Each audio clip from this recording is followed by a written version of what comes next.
bahwa tidak ada penganggaran dari pemerintah untuk BK Brengki dari 2019 sampai dengan 2023. Ada dengan mengucapkan Bismillahirrahmanirrahim, pengurus DPD BKPRMI periode 2019-2023 dinyatakan dimisioner. Terima kasih atas sumbangsih dan pengorbanan selama ini. Assalamualaikum warahmatullahi wabarakatuh.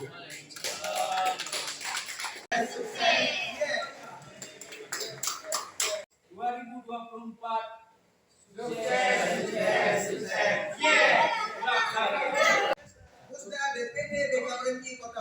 Bilang 1 2 3.